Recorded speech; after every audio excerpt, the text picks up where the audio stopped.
welcome to the Goob Squad. We're on episode, I think it's 14 now. Yeah, 14. And today's topic is going to be your a band or original soundtrack that you got from a certain media, whether it be a show, movie, or game, that introduced you to the band that you would have never otherwise have been introduced to. Yeah, and you could be like a current fan or was a fan at some point, or you just like the one single music that came from it. Yeah. That sounds like an interesting topic. Yeah, that's today's topic. So, but next week's topic, because we just previously discussed it, is going to be basically, and it could be either way on how we play it. So it's like an ending of a story that ruined the experience for you. So it could be a really small nitpick, and on top of that, maybe the story overall, like everybody can agree that it was good. You could say, hey, yeah, it was good, but then for me personally, it ruined it. Or it could be even the opposite, where it's generally people don't like it. Generally, people like say it's like it's a mediocre kind of story. But then for some reason, there's this small thing in it that makes you, I just really liked it. I don't know. It's just like it talked to me in a certain way. So yeah, that's gonna be next week's topic. And you could. So we're just talking about endings in general then. Yeah. That's like broadening it. I mean, well, yeah, it's just endings in general, like, or endings like is a specific something happening there that's like, really like you just can't let it go. Are you saying that we can actually be positive for once? Yeah, you can be positive if you have a positive example of like something like that. We're positive sometimes. I'm gonna talk about the positive. Positive sometimes. About the top 10 games. My favorite top 10 games today, so pretty positive. That's true. Yeah, and that's he already said it basically. Yeah, we're gonna go over that too. But you can always phrase it in the form of something negative. Sure. Yeah, that's possible. I mean, there are negative things about some of the games. For sure. Oh yeah. Yeah, it could be like an overall good movie, good show, good game, but there's always gonna be something wrong about it, right? Okay, yeah. So I guess I'll go first. So my mine's would be, well, one would be I watched Fully Cooley back in the day when it was like airing on Adult Swim, and I really liked that show. Just kind of like it's random and it's funny, and it was really fast paced. But it also had a really good soundtrack, and that's how the band The Pillows was introduced to me, and I've actually watched them play live in San Francisco whenever they come. I think me and Brenda went twice, like once a year, but ever since then, like, we've kind of lost track. That was a while ago. Yeah, definitely not this year. Yeah, for sure. Via quarantine issues, COVID. But then there's another band. They're called Asian Kung Fu Generation, and I really like their stuff. In fact, I probably like more of their stuff than I do like of Pillows. No offense to Pillows. But I don't know. Like, they just have more songs that are outside their ones that they did for. They did Intro to Naruto and an Intro to Full Metal Alchemist. The first Full Metal Alchemist. It was the first season had. I think it wasn't Brotherhood. It was the second half of the right. original series. Right. Yeah. So those animes like really got me introduced to Asian Kung Fu Generation, and then like I really liked their other music that had nothing to do with anime. So yeah, that's definitely my pick for yeah. Nice. You bastard! You stole my Asian Kung Fu Generation. I was gonna say that one too. But I know exactly which one you're talking about. I really got into that band with the song "Rewrite" for the last season of the first version of Full Metal Alchemist. Yeah. That was the one. Hey, Yeah, yeah, yeah. I still have it on my Spotify. I mean, I pretty much just play it as a playlist. So, hmm, Yep, yep. That's the right yeah, way to go about it. yeah. Anybody How else has often a? do those? How often do those bands come to San Francisco? Oh, Pillows. I don't. I have no idea about Asian Kung Fu Generation. All I know is that Pillows like came once a year Hmm. for like a little bit, um, and show because they gonna come out with new music, but Mhm. like it's, I have no idea.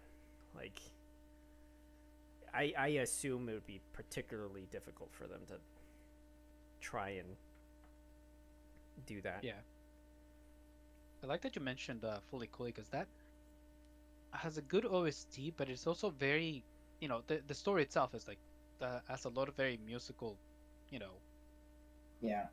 it has a lot of a lot of things about music in it. Right.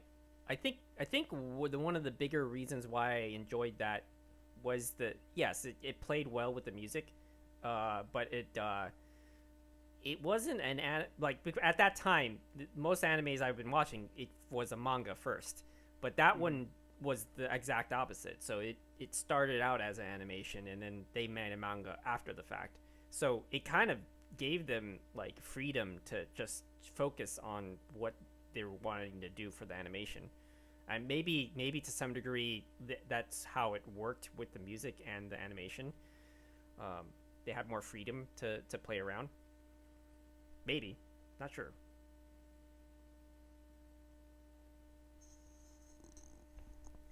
Okay, I'll go. I just to preface this, I'm not like the like. I mean, I like music, but I'm not like the biggest music fan. I don't know how to really like describe it, but I don't ever really. You're just not a very musical person. Kind of, yeah. I mean, like I don't. I always usually pick stuff up like a. It's pretty rare for me to like to just like listen to a full like discography of a specific band or anything. I have a few exceptions, but like I don't really ever just sit and listen to music. I've never done that. Like I always have music to complement something else, like whether it's games or movies or TV, and that's usually the way I find. That's pretty much how I find all my music is like either through movies or TV and sometimes games or the trailers for those things. And then I'll just look up like the artists for who did that, and I'll like cherry pick that song and download it. Um, so this one's my list is kind of all over the place. Like there's one band for sure, the Kills, who are like my favorite. They're like my favorite modern band, and probably one of my favorite bands of all time. That I they did a they've like a couple of their songs have been on the show Person of Interest, which I watched like a few years ago when it all came out on Netflix, and great show. And I think they did like a few of their songs like Future Starts So Slow and a couple of other ones I can't remember, but the one that sort of hooked me in was like on the season 5 premiere of that show, which is the last season. On the very first scene, it starts with their song "No Wow," and that song's awesome. And that's the one that where I was like, oh man, like who are these guys? And I looked them up, and they're like maybe one of the literally, I don't know, handful of bands that I've ever listened to like everything from. Like I listened to like all like 5 of their albums, and I'm constantly like looking like, okay, when's their next album coming out? Like that. That's like the only. There are very few bands that have done that for me. So the Kills, that's definitely sort of the band that where I watched something and it got me into like everything they do. Um, in terms of the like other stuff, it's more or less like sort of taking. Well, I guess Cowboy Bebop with the seatbelts. Like the seatbelts did, I'm pretty sure all the music for Bebop. They're a jazz band and they do like super fast jazz. Like if you ever watch Bebop, you know what I'm talking about. And yeah, they're awesome. Same with Samurai Champloo. I don't know the. I didn't look up who the artists were for that show, but they do like hip hop stuff. that sort of makes the some of the action scenes in that series fun. Um, and then I just have like a few individual soundtracks that I kind of want to give shout outs to. Like the Uncharted 2 and Uncharted 3 soundtracks are awesome. Very different from each other, but equally uh, sort of equal. You can listen to those soundtracks a lot, and I downloaded them um, when they first came out, and they're they are one of those few ones that where I'll just kind of I'll listen to the soundtrack while I'm like grinding in a game or something. Um, Another one is like Assassin's Creed Odyssey. The main theme for that song's great. The Fallout games have like specific. They have I don't remember the name of the artist who does those. Like they do like the Movies yeah, type they of do like things. the '50s esque songs. Like everybody, anyway, if you ever played Fallout or even like seen a trailer for any of the Fallout games, you'll know like those songs are actually original songs. Like they're not like obviously in the game they have radio stations where like they have like a bunch of classic songs that they sort of go through as you that you can play as you go through the worlds. But there's one specific band that does um, like they do like tailor made songs for that game. Um, and then like I mean, Rockstar games always have good soundtracks, but Red Dead, the first Red Dead Redemption in particular, um, that soundtrack is amazing. Specifically, the song I think the one that like hits me the hardest is Jose Gonzalez's "Far Away," which plays when you're it plays like I guess like a third of the way through the game where John Marston is going from the United States into Mexico and he's just riding his horse for like 4 minutes straight and the song is just playing. Um, I remember playing. There's another song that plays later on in the game that's similar to that in the final act of the game where he's going towards his family, where the marshals tell him like, "Okay, you're done with us. You can go back to your family." And it's like it's really good too. But yeah, the Far Away one by Jose Gonzalez is a really awesome. I mean, those even this. I mean, the second one has some really hard hitting songs too at specific moments. Um, but yeah, the Far Away just like that. I think that's one that really that one hits hard, and it's sort of just like it's showing the song itself is showing how John Marston, even though he's working for these like corrupt U.S. marshals like who are making him do things and like sort of like into being like okay if you don't do this like we're gonna hurt your family and that one specifically in that part of the game and with that song playing and him going further and further away from home as he's trying to complete these goals of like hunting down his former friends and gang members um, Javier Consuela and Bill Waters like it's that song is just driving it home of like this guy may not make it back from his mission and like he's getting further and further away from everything he knows and yeah it's just like that in the Mexico I It think just really complements that kind of feeling that you're yeah supposed to yeah have within that tone within the game. yeah and the Mexico section of that game I think is the one that a lot of people like the least and while I don't necessarily disagree it is the section where it's like this is pretty much unknown territory even for John Marston. So, um, yeah. And then a couple of other just quick shout outs to other game soundtracks. All the music in The Witcher 3 is incredible. Whether it's just like you're going through the world or you're in the fight scenes and it ramps up, it's like very. Some of it is definitely Gaelic, some of the music, but it's just very I don't even know exactly how to explain it, but it's really cool. I think there's like a lot of Scottish and Irish music in there, and like folk dancing music and stuff, and it's super cool. And then the last one is like I was listening to another podcast, CLS Knockback, like a few weeks ago, and they're a retro and nostalgic podcast that Colin Moriarty and his brother Dagan Moriarty do, and they do it on like specific topics. So they'll talk about like games or movies, like, and they'll focus on one game or one movie or one television show, whatever, per episode.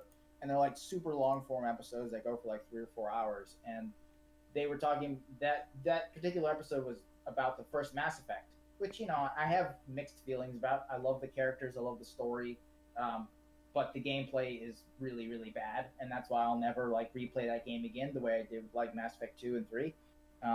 But they brought up like because they had forgot I guess because Dagan was playing it for the first time and Colin Moriarty he obviously played it when it first came out. I think he did the strategy guide for it when it first came out back in 2007, and he had totally forgotten that in the end credits there's a song called M4 Part 2 that runs I believe for the entirety of the credits, and it is really good. Like, and it's and I when I listened to the because I didn't remember the end credit song at all, and I was like, okay, what are they talking about? And I looked it up, and I've been listening to it a lot, like just on repeat, because it's like an 8 minute song that's just really really good. So anybody to the one or two audience members out there, anybody who wants to listen to that song M4 Part 2, super good, super super good song that I completely forgot about. But it is definitely, yeah, definitely worth a listen. Yeah. Ah, that's really cool. I guess I'll proceed myself. Um, Honestly, it's interesting that m- I had one in mind before, out of nostalgia, but one of the bands that I've actually been introduced to lately, it's one that I had absolutely no like I would have absolutely no interest on. It is because of a recent game, because of The Last of Us 2. Mm. Um, the one song that appears during the song and dance that during the big scene between Ellie, when Ellie Dina. and Dina kiss and everything. Yeah. It's called Little Sadie. It's called it's played by this it's a version it's an old song, but it's performed by this neo grass band called Crooked Steel. And the interesting thing about that song is that once you listening to the lyrics, it's actually a pretty dark song. It's about a man who kills his woman, Sadie. He's out, um, and he's he's being pursued. He's eventually caught and by sheriffs, and he's eventually thrown in prison. And Huh. yeah, it really complements. It's interesting how like the happiness and the good vibes of that song are contrasted to the dark lyrics of the you know of the song. Um, I think it really it, personally it really encompasses my mixed feelings with how it feels like to be playing The Last of Us 2, Mm.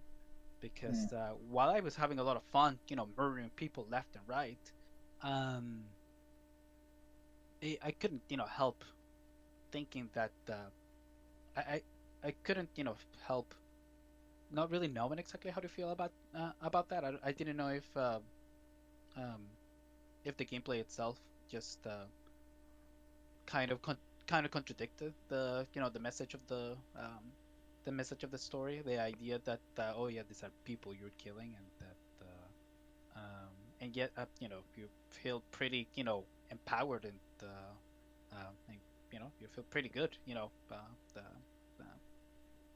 enjoying the gameplay, and murdering all these people in this game. Well, I mean, I think. I mean, I think the reason that works for me is because that's what, like the entire game is like putting you in Ellie's shoes. So that's what Ellie is feeling. Like she's even though she has this like inconsolable rage and this drive to find Abby, and so she doesn't care like that she's killing all these people. But the reason that it doesn't like work is just like cannon fodder to me, and why Hmm. like those deaths have more weight to them, even though you are just sort of storming through people. Is that like she knows that what she's doing is bad, and she knows Yeah. that obviously as the game progresses it gets worse and she starts feeling more and more about what she's doing. Hmm. But um I guess the reason I don't mind that at all, and why it actually works for me, is because the entire time she's doing it she's making like some good tactically good decisions, but then some also poor decisions just morally. Right. Where it's like, even though I love even though I love this character, I don't disagree.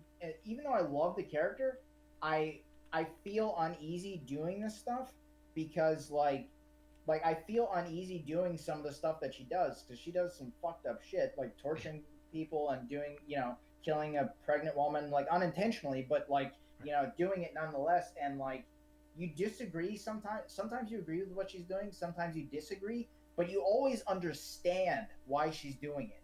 Yeah. Like you always get it. Like even if you're like, oh Ellie, like that was bad. Like you shouldn't have done that. Like that was really not good. You still get it. And I Yeah. think that comes just from like that's Naughty Dog's intention, where it comes from watching Joel die and feeling that same anger that Ellie feels. Like it's in that moment of Joel dying. Spoilers, but like of him dying, like Well, hey, Joel dies. Fuck. so in that moment, like you're like feeling the same. I mean, you feel if you played the first game and you feel attached to the character, like most people did, like you feel a similar rage and sadness and want for revenge of Abby that Ellie would feel in that situation. And then, so yeah, I mean, Yeah, you're definitely meant to feel conflicted about the choices being made by by Ellie, and ultimately the fact that you're carrying out the actions that Ellie's doing. Um, yeah, you definitely don't have a choice as much as Ellie herself doesn't feel like she has a choice. right, And I think that in a way, you know, I don't. This is the part that I'm not quite sure that I can attribute to Ellie, but it kind of feels like the killing, it's in a way intoxicating. right, Like it's supposed to try to bring some sort of like, you know, some sort of closure to her. She's trying to feel that type of closure that she never really got to have. The that she never really got to have with Joel, and she's trying to she's been finding it some some sort of other way. right. And that's coupled with the fact that when even though Abby does something horrible to Joel, it's uh sort of a silver lining to that almost for her that maybe she realizes but probably doesn't in the moment, is that gives her a purpose. And Yeah, finding Abby gives her a purpose, which at the end of the first game, which she talks about in like one of the last scenes of the game, where it's like the flashback of Joel on the porch, and they're talking about like how he wouldn't have done it differently of killing the fireflies in the first game and like killing the doctor. He wouldn't have done it differently, and if he got a second chance, he would have done it all the same. And she's like, well, that's fine, but like when you killed the fireflies and did all this, like you literally took away my purpose. Like you took away, I was the cure for mankind, and you took that away oh yeah, without like asking me, without doing like without my knowledge at all, and then you lied to me about it. So then like it works. It's sort of this sort of double-edged sword where when Abby kills Joel, it's like, well, I hate this woman so much that I have the biggest journey of my life, and I now have a new purpose. hmm Even if it's like the most terrible purpose there is, and it's you're gonna do it in the worst way possible. Like that's the driving her driving force. yeah, yeah. She's It definitely gave her a way. Gave her another reason to live, even though it was like it was completely in. It was totally the the inverse of being the cure for mankind, where yeah, she's literally like now murdering all these people. It's like yeah, it's pretty interesting.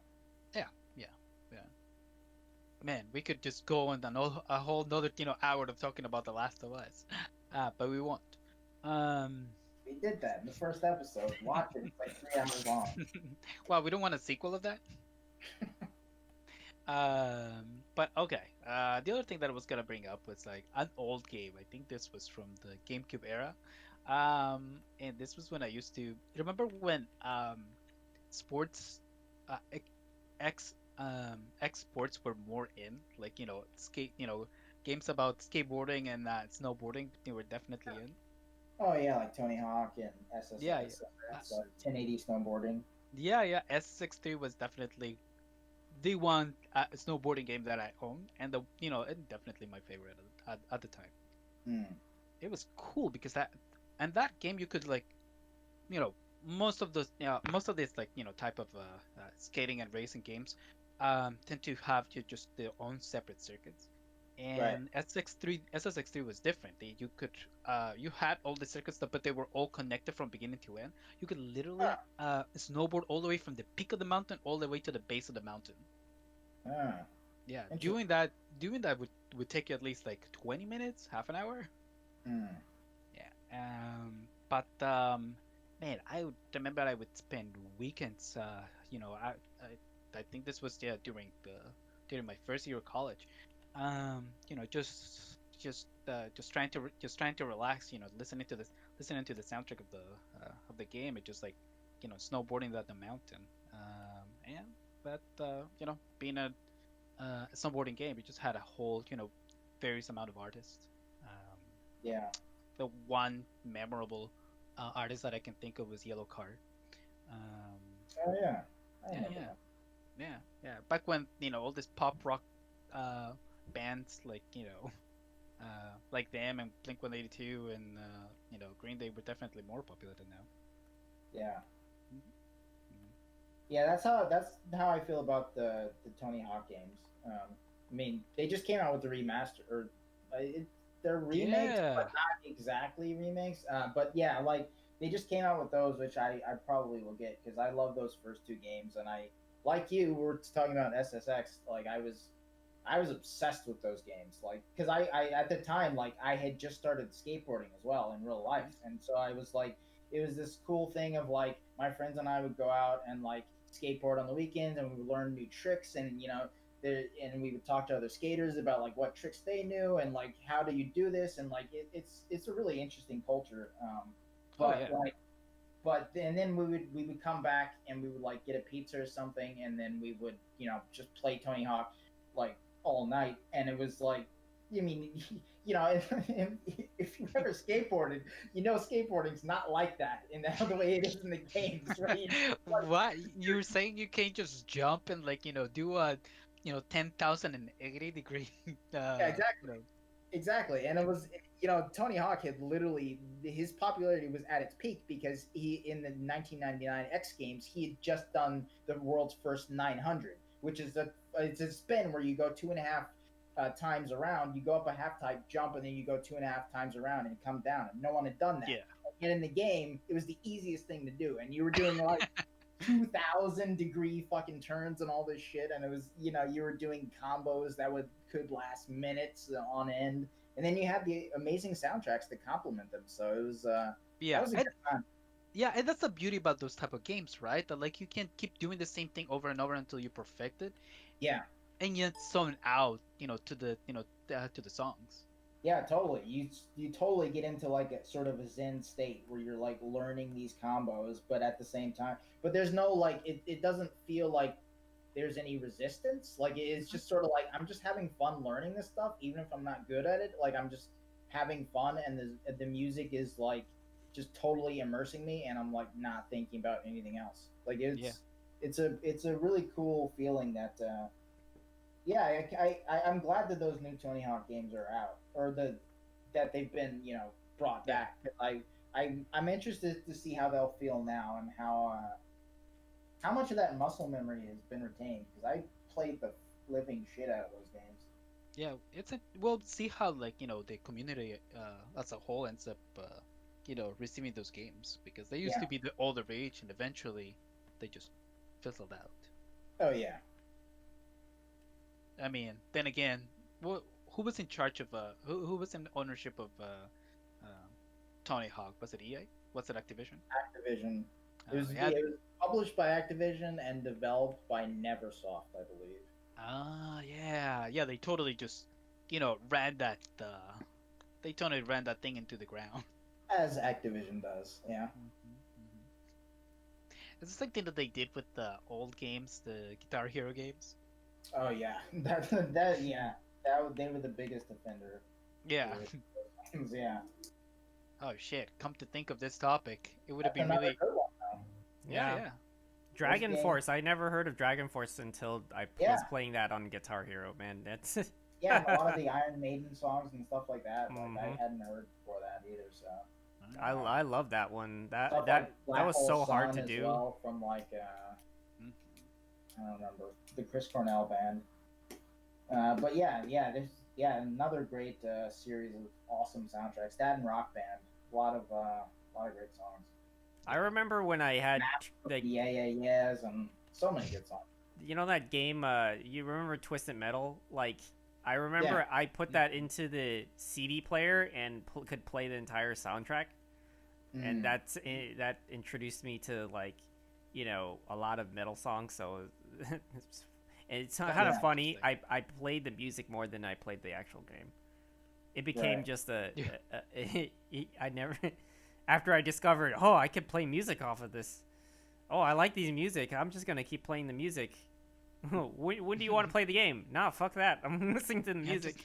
That's funny.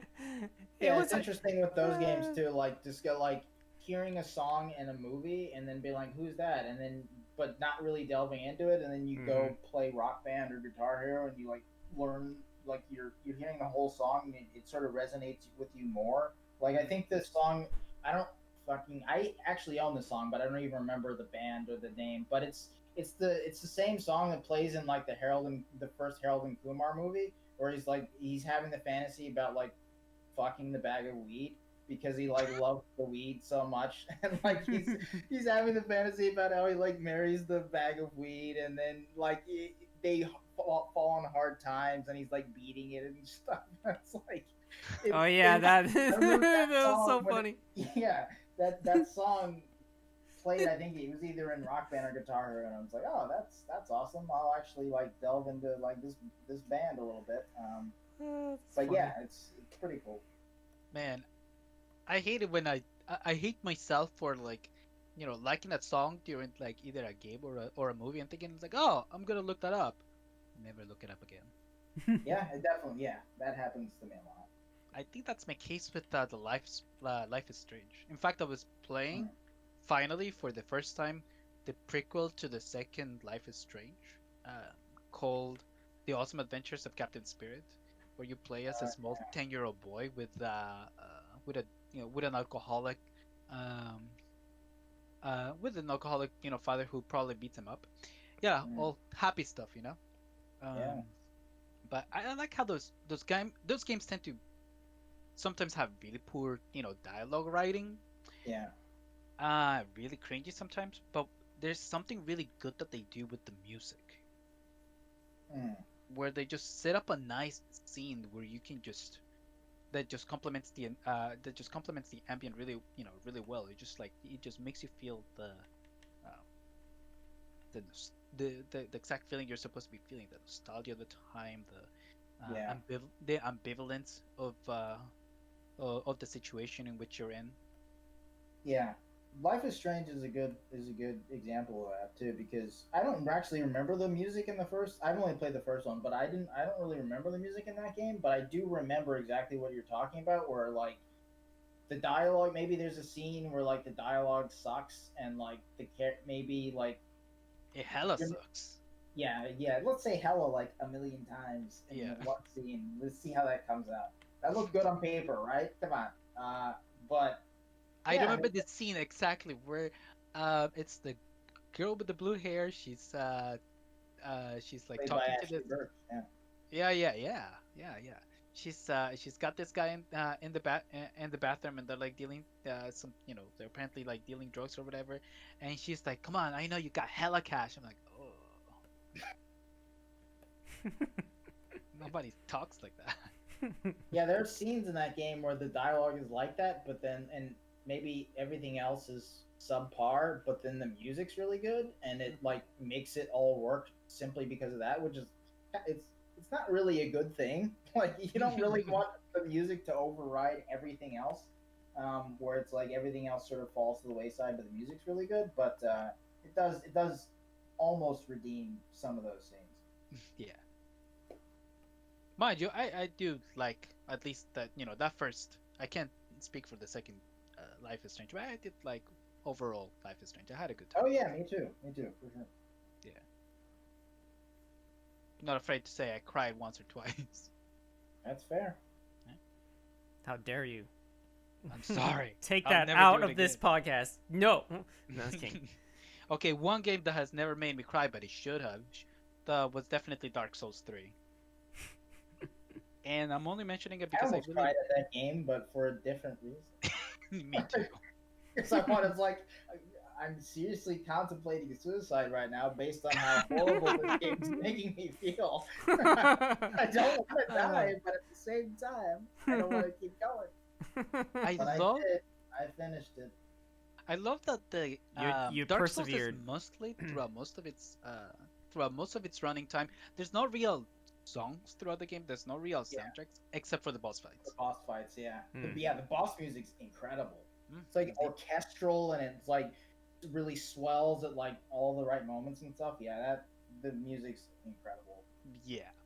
One of my favorite moments in Dark Souls 3 specifically was the fact that there's a very pivoting point for the um, throughout the story in Dark Souls 3 where where you meet the where you're in the Firelink Shrine, the kind of hub area for the where you level up, where you buy your shit, where you level up your gear and Where the chick with no eyes talks to you a little bit too much, and you're like, just give me the gear. Just yes, level me up. well, there is a pivotal point where the gist of the game is that you're supposed to go light up the fire at least one more time, but you can choose to just end it, to just Right. let the fire die. And if you choose that option, the song in the Firelink Shrine it typically has this kind of dark nostalgic type of song. This but that song kind of it just immediately changes to like a dark foreboding one, and Mm, the name of the song is called what was it? Secret Betrayal. mm. Because that's exactly what you're supposed to be doing. You're forming a pact in secret with the with the Fire Maiden, with the what's her name? The Shrine Maiden, whatever her name is. Um, that you're gonna betray everything that you're trying um, that you were trying to do to do to begin with. Yeah. And I really liked that moment because it really did make me feel it's like, oh shit, I am betraying all these people. They're all counting on me, and I'm pretty much giving them the finger. It's a two-sided coin of an argument though, right? Because it's like, do I light the fire and like keep this hell on earth going so that it Yeah, can be repeated again, inevitably, or do I end it and maybe like end everyone's suffering? that's true, and it's supposed to be, and like you said, like that type of like unending suffering. It's just supposed to be. It's being kept artificially by the very Right. first people that set up the system. Like the old gods, had set it up so that they could artificial continue it, but the world was just supposed to end. Right. So you're right. It is a double-edged sword in the sense that do you continue, something that was already alive, or do you just, let it all die? And Yeah. And then we do see what becomes of that in yeah, the Ring City DLC, where you're at the end of time, right? Where it's like everything is like basically all the world, like the entire like everything in time has been like crushed together at the like literally at the end of ev- time. yeah, everything has eroded into just ash and sand. Yeah, and like all the cities, like some of the cities like that are like crushed together, like on the like background, and you like look up and it's like it's the whole sky is filled with all these like just crushed together cities and stuff, and you can even recognize some of the places that you've been, Mm. like, and they've been like crushed together. I remember that was just so cool. Like, what a cool concept. Man, they have some really good artists. Like Oh yeah, that game never, its graphics, it's themselves, like the graphical aspect of it, it's not impressive, but what they do with the technology is so good. Mm. yeah. Man, I probably gotta play it again. God damn it. I've been thinking about playing Bloodborne again recently. I don't know why. It's just one of those games, where I'm like, it's been like, I guess like five. Well, I played it.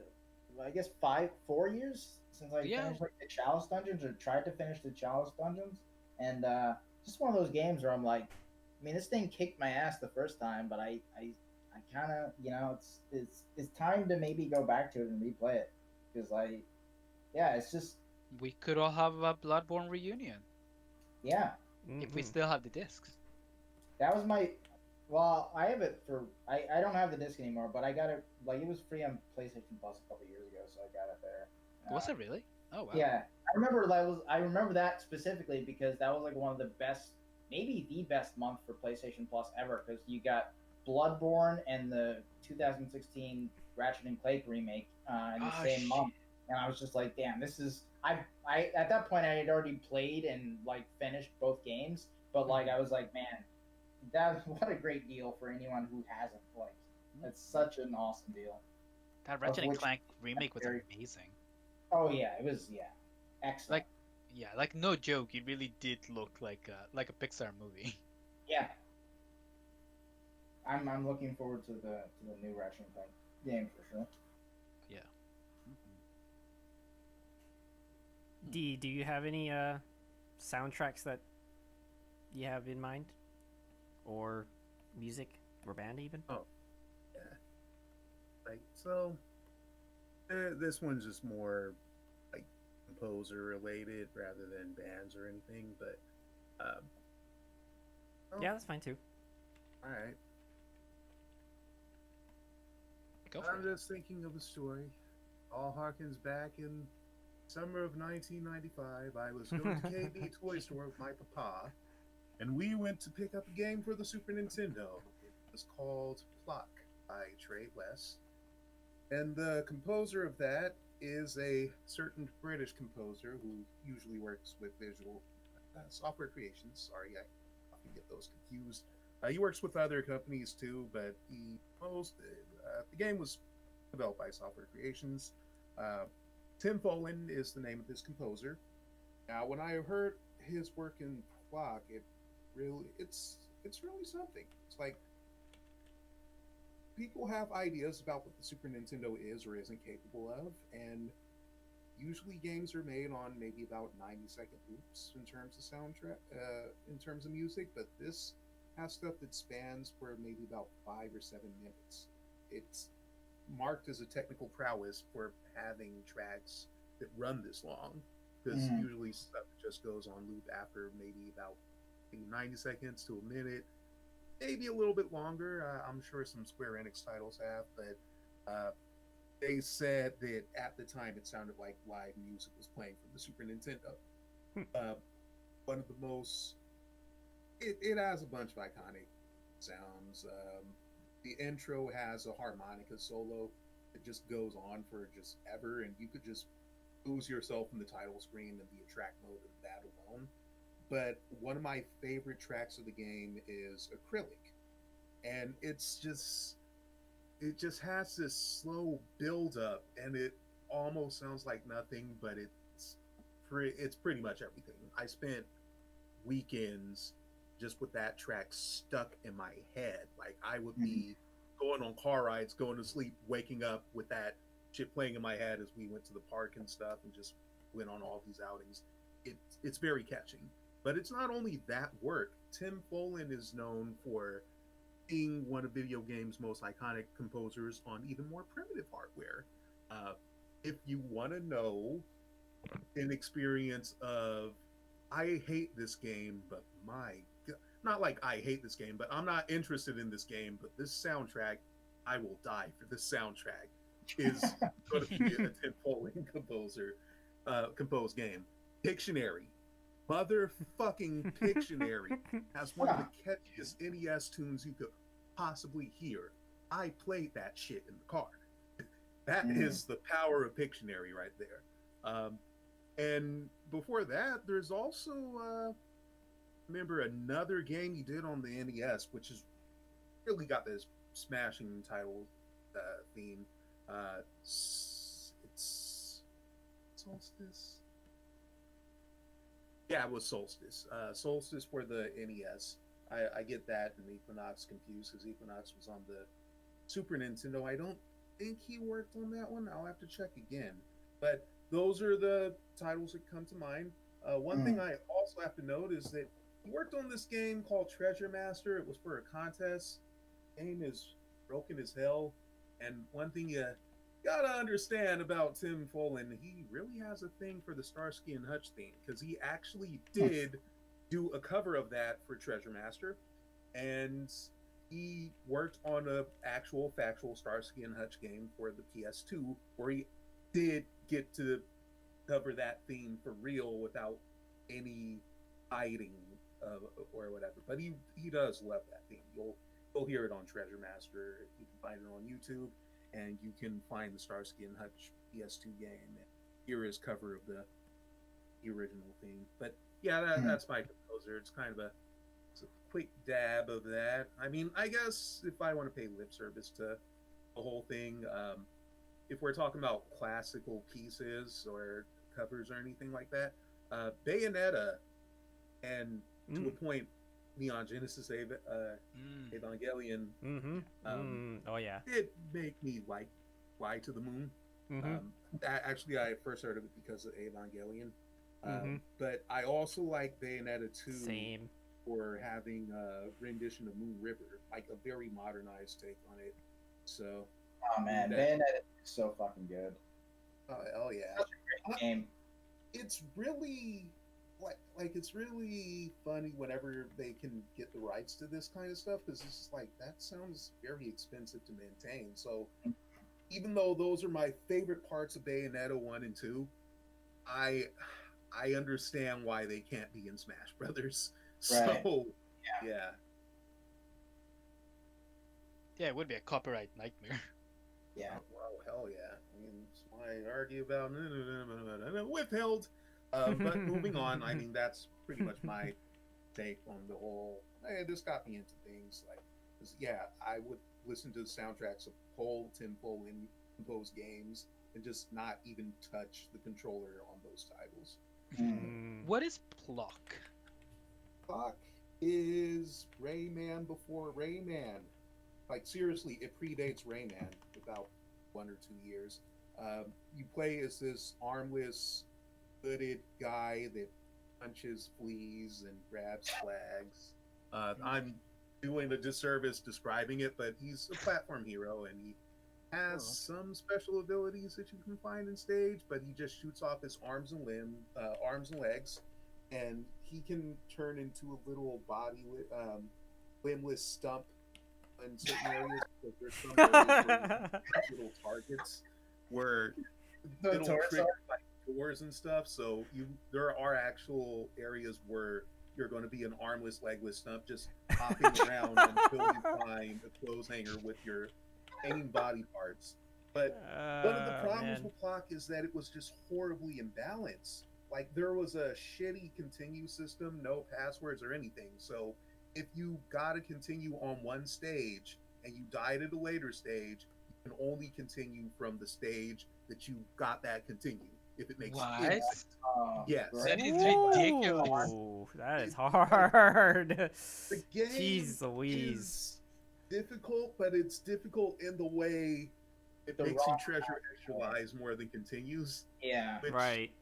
And it turns from a stage clear type of game into a collectathon in I guess the second half, even though it's like a few short levels before the rest of the game. It's one of those games it's okay to play for a little bit, but you don't really have to stress yourself if you don't finish it. Yeah, it's one of those games where it's like the more you play it and the better you hopefully get at it, that's the cheese, because it's not something you can clear in one sitting. It's something that you have to keep acquiring, like not a taste for it, but you got to get a memorization for how some of the levels are, know the tricks about some things, and then that's how you get farther. So it's just not trial and error. It's just adapting to all your losses and saying, hey, this is how I'll clear the game. And Yeah, That's poor design. yeah, that's interesting because like going back to some older games, it's interesting to see that some of them are harder, but for the wrong reasons. Like I recently replayed San Andreas on the PS4 and GTA San Andreas, and great game. Also, another great game with an awesome soundtrack. Outside of just the music, like the like artists that they put on the radio and stuff, it has a great soundtrack. But I played through the game and I guess I totally forgot how like the the GTA's on PS2 worked, where like if you get body like you going into a mission, you get body armor. You're prepping for the mission, you get body armor, you get weapons, and you get ammo for all the weapons. You buy all of them, and then if you die in the mission, not only does it starts you at like the hospital or the police station, depending on if you died or got arrested, but it literally takes away everything. Like it takes away your guns and your body armor and everything. So you have to not only do you have to replay the mission, but you have to buy all that shit every single time you die, and it's such a fucking pain in the ass. Like you have so basically before every mission, you have to do that or you have to make sure that you've saved it at the specific time. Otherwise, you're gonna be like spending going through all your money because your money doesn't replenish either. So it's like you're just spending all of your money doing all these same things again, and it's just like, oh man, that was I had totally forgotten about that, and that makes that game way harder than it needs to be, just because it's so annoying. All right. And, you know, You have to people go beat pick up the some whores to quality get of your life money back. changes that, like reduce that kind of thing to make Yeah. it easier for the player, and then you get people who complain about those quality of life changes because I say this a lot. There's a lot of players who confuse tedium with challenge. It's Right. like 100%. Yeah. you just want to for sure. get straight back to the mission and do it again. You don't like why even add more to the pile? Like I got to get all this money, got to get all this equipment all Yeah. over again. Right. Like I did this before, I got to do it all over again. It's like that's not a layer of challenge. You're just assigning yourself more chores. Yeah, and I remember playing that game so much, and for like I played that game again and again and again. And and I'm realizing now that I played it again and again and again, and mostly I played it like so much because a lot of that time was taken up by me having to rebuy shit and like me having to like just do these things again and again. It's like, oh, that was taking up like most of this time. That's not the greatest feeling. Still a great game, but it's just like, yeah, you some of the design choices back then, even with some of the missions, was like, oh yeah, I remember like some of the going back to some of these missions was like, oh man, I did this in like one try and it used to take me forever. And then going back to some of them where I'm like, man, I remember this being a really frustrating mission. I wonder how it'll be now, like 15 years later. And it's like, yeah, this mission still really fucking sucks. Like it's really poorly designed. That's funny. It's always the case. Yeah. You get those It's- memories, this Yeah. PTSD of like, oh shit. It's funny, Yeah. you know, that kind of difficult. Well, you know, difficult games are definitely, you know, they're coming back in. Sure, They- but not in the same way. Not in the same Like, way, yeah. not that like, oh yeah, Dark Souls is hard and you Yeah. have to like, get your stuff when you die, but like it's not like, oh, you have to get your stuff and they take away all your weapons and they take away everything. And like Yeah, you have to yeah. like you have to recollect the weapons again and like, Yeah. it's Dying isn't like this arduous pain in the ass to come back to. Yeah. You just go back right straight into the fight, which right. is I mean, which with is the San the way Andreas it's supposed to situation, be. it makes it so that you dying and having to like buy all your shit again is more irritating than even the most frustrating mission in the game could ever be. That's why like Bloodborne went out of their way to update it so that the load time wouldn't be so painful every time Oh you yeah, died. yeah.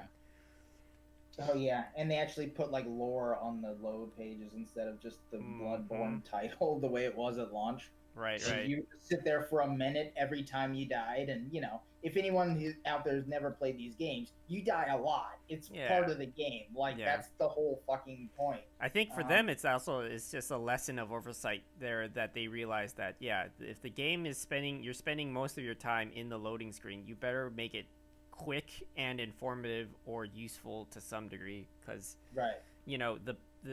dying is gonna happen, and that's like the point of the game, so you want to get back into the game as quick as possible, which is why most of Dark Souls and most of like the games that are quote unquote harder, like they know now, like, okay, it's harder, but I'm gonna get you back into the game as fast as fucking possible, because Right. there's that balance, right, of like, are we making it difficult because it's challenging, or are we making it difficult because I just want you to suffer?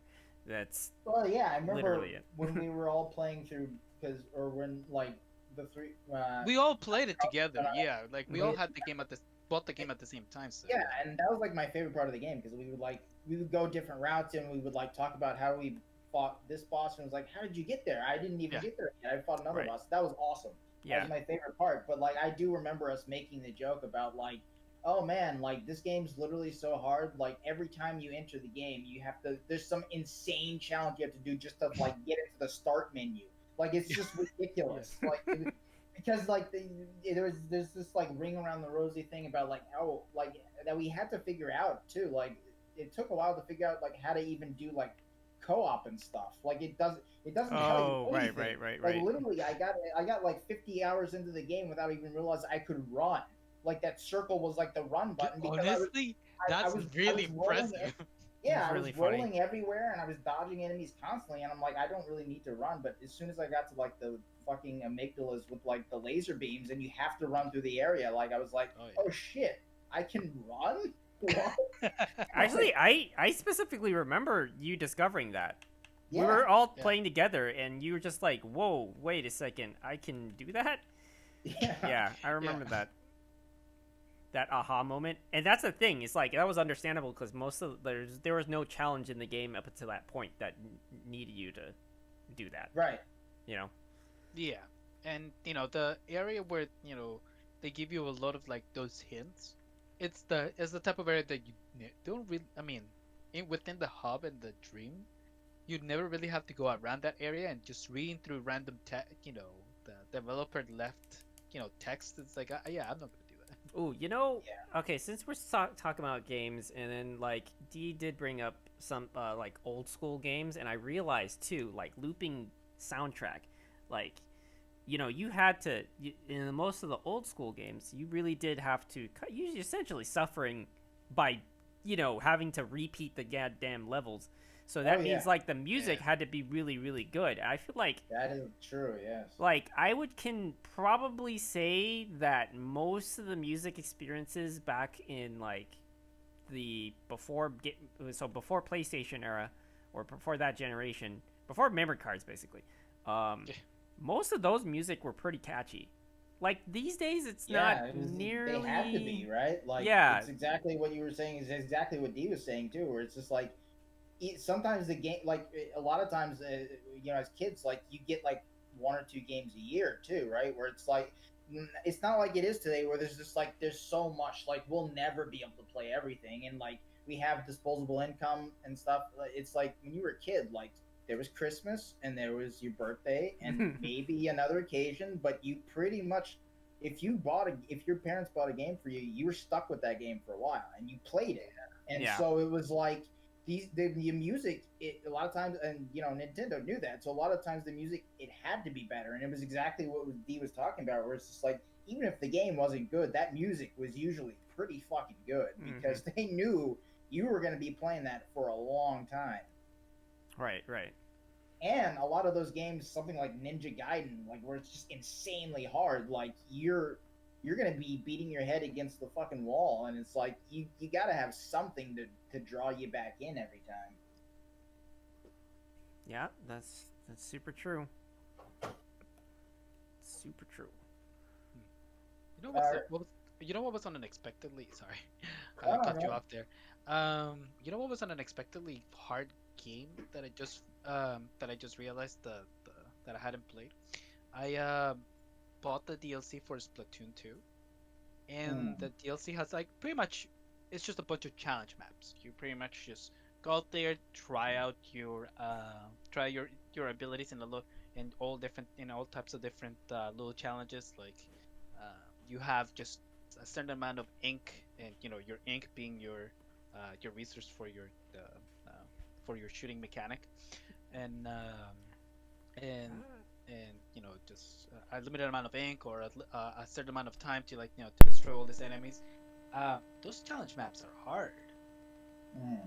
and in fact, kind of infuriating because to be able to actually even um, play any one of those challenges, you have to pay an entrance fee. Thing is, you can run out of that fucking currency. I'm like, wait, but I fought this boss fight. I like died 3 times, and it cost a shitload of money to do so. I had like maybe 9,000 of currency. It cost 3,000 per try. I ran out of it. I'm like, Oh, what the man. fuck? And the best part is that like the characters in there is like, oh, I guess you ran out of currency, huh? Well, we guess we're gonna give you a loan. I'm like, wait, a loan? Am I in debt? And yeah, once in a while, yeah, some of the NPCs is like, hey, this is kind of awkward, but we kind of want to bring up the fact that you still have a $6,000 debt over here. I got bookies to like break your legs and shit. Yeah, seriously. Uh, Wow. right? Well, speaking of breaking It's a- legs, It's the side of Nintendo games that they don't tell you. You go into debt just playing them. all right.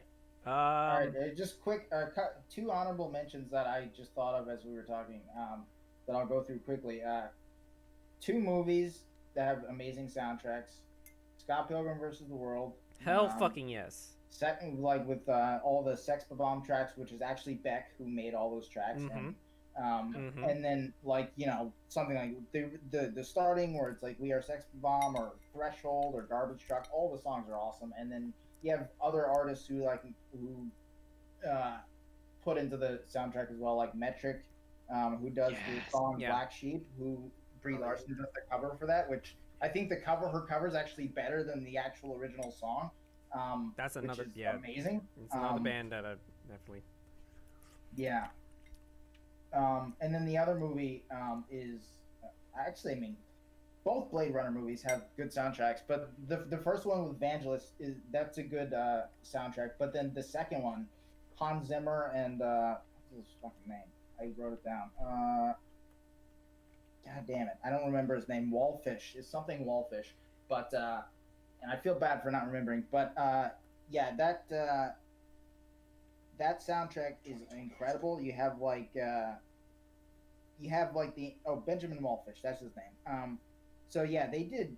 God, that soundtrack is insane, and especially if you saw it in theaters, like the ending credits song, which is titled Blade Runner. It's awesome. It's like a 10-minute song, and then there was the one right after one of the first scenes where Kay is driving back. It's like a storm, and he's driving back over the to city. the flight to the LAPD is what the song is called, and it's like storming. I was and about to say that's you're the seeing one. the city below it, and I remember in the fucking theater, like put it on repeat. It was so fucking loud. Like it was so loud, but it was like my ears were bleeding, but it was so fucking good. I'm like, this is awesome. Yeah, it has a guttural kind of like thumping sound. Yeah, it's like the bass booming, is just so fucking good. I put that on fucking repeat sometimes. I really do. Yeah. It's so damn good. Yeah. And speaking of Scott Pilgrim, by the way, the game that like 2D fighter that they had for it, it's back, it's back. It's coming back. After years. Yeah, of and not being able to buy it anywhere. So yeah, and that's the one game that I always was like, why is it not coming back out after all these fucking games that are like making a comeback on you could buy it again. Like that's the game that I definitely want to buy again. Like I will buy that again. I will buy that game I will buy that game for every generation. I don't fucking care. That fucking game honestly, was fun. Yeah, I remember that game, and now that I have a Switch, it's the kind of game that I'm like, oh, that's perfect for the Switch. Yeah, exactly. That's what I was fucking saying. Another great soundtrack in that game too. Yes, Anamanaguchi. Yep, like it's fucking awesome. It's so fucking good. Yeah, you know what so has good. Really one more shout out, from my part. It's the one for Hotline Miami. Oh yeah, that was a good one. Great soundtracks. Yeah, another one of those games where it's like the soundtrack has to be really good because it's so fucking hard. Yeah, yeah. Yes, Yes, it definitely has a kind of SNES quality of like you're gonna be doing this shit over and over, bitch. Yeah. Yeah. I think I died 1,000 times in that game. Pretty sure. I think you get a trophy for dying 1,000 times. Okay, I definitely got that trophy. Yeah. Just I like in. I never played the second one. Still gotta get around to that. That's true. That's true. All right, and we're not sponsored by any of these games, but we're But saying. feel free to sponsor us if you listen. You guys are not getting. You guys are in game paid. Yeah, we're paying in Mick peanuts. Gordon just like asked me for my social security number and my bank account. You know, I thought for a second that you were saying, wait, you guys are getting paid? I'm not getting paid for this. I wanted to do a twist on the meme. Nah, sorry, D's the only one getting paid. No, I was kidding. Oh. Yes, I'm getting a check by Trade West. Not sure they've gone out of business, but Your kids are That's getting a- paid in experience. That's oh yeah, there you go. Internships, gotta love them. Yeah. Modern day indenture slaves. Yeah. Yeah. All right. So that's episode 14. See you on episode 15. Mm-hmm. Give us money. Pay my mortgage. No, I'm kidding. And that's how we'll end it. Bye, everybody. Thank you for listening.